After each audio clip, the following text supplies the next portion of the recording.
Alô, alô, escamorautas, eu sou o Wilson Júnior e hoje eu vou conversar com vocês sobre uma das maravilhinhas que a Netflix lançou recentemente, Sex Education. Mas antes do vídeo começar, se você não for inscrito, clique em se inscrever no canal, clica no sininho para receber as notificações de vídeo, senão o YouTube não manda para você o vídeo que eu postei.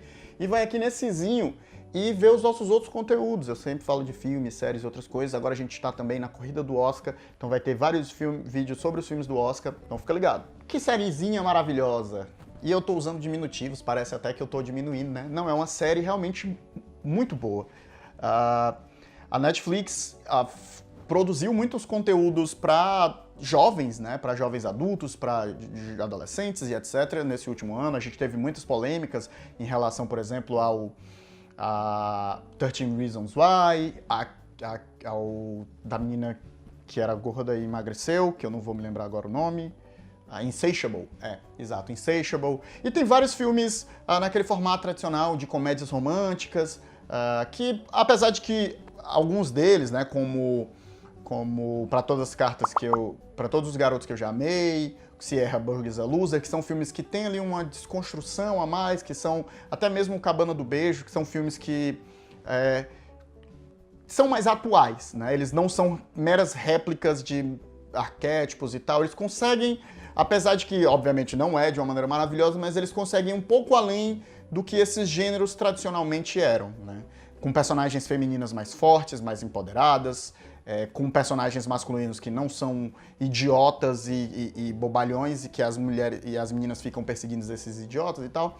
São filmes que conseguem um pouco mais, mas essa série, ela vai bem além disso, né? A gente tem como protagonista um garoto que é filho de uma terapeuta sexual, o pai dele também é um psicanalista, se eu não me engano, terapeuta também, e ele tem ele não consegue se masturbar, né? Ele não consegue tocar o próprio pênis dele, ele tem uma fobia, uma agonia, e isso um pouco vai ser uma coisa que vai brincar ali durante a série inteira. Esse é um pouco do dilema dele, né? Ele tem obviamente essa questão do pênis se traduz em uma incapacidade de se relacionar com meninas, né? Com meninos ou com qualquer outra pessoa. Ele tem um problema de relacionamento. Ele tem um melhor amigo, que é o Eric, que é um garoto negro e gay. A série se passa na Inglaterra, eu acredito, no interior ali da Inglaterra, você percebe pelo sotaque, e até por elementos da cultura, apesar de que o ambiente escolar não é muito diferente do que a gente está acostumado a ver dos ambientes escolares de filmes norte-americanos. Mas o que faz dessa série grande é, na realidade, a forma com qual ela vai tratar uma infinidade de temas delicados, como, por exemplo, transtornos e fobias sociais, como a homossexualidade, como aborto, como relacionamentos na adolescência.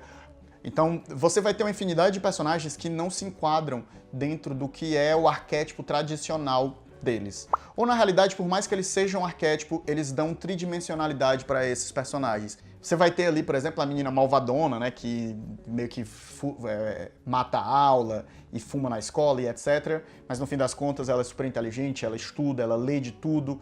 E você vai ter, por exemplo, o jockey, atleta, que é o garotão que todas as meninas querem pegar, e ele tem uma família, tem problemas na família, que por sinal a família dele é um casal de mulheres, onde uma mãe coloca muita pressão sobre ele para ele ser atleta e ele sofre de ansiedade. Você vai ter ali um trabalho de realmente imersão nesses personagens e construção e tentar transbordar eles para além dos estereótipos que costumeiramente esse tipo de narrativa faz, né? Então é isso que torna essa série excepcional. Ela é conduzida muito bem, né? O plot vai girar em torno justamente do nosso protagonista se juntando com essa menina malvadona para poder dar conselhos sexuais para as pessoas da escola dele, para os outros alunos, né? A infinidade de alunos tem problemas com a sua sexualidade, e ele, por mais que seja virgem, que não consiga se relacionar com meninas, ele aprendeu muito sobre isso, né? Com os livros dentro de casa, com os pais terapeutas, ele tem uma bagagem disso e ele é um jovem muito inteligente e ele vai aconselhar ali todas essas pessoas em troca de dinheiro, né?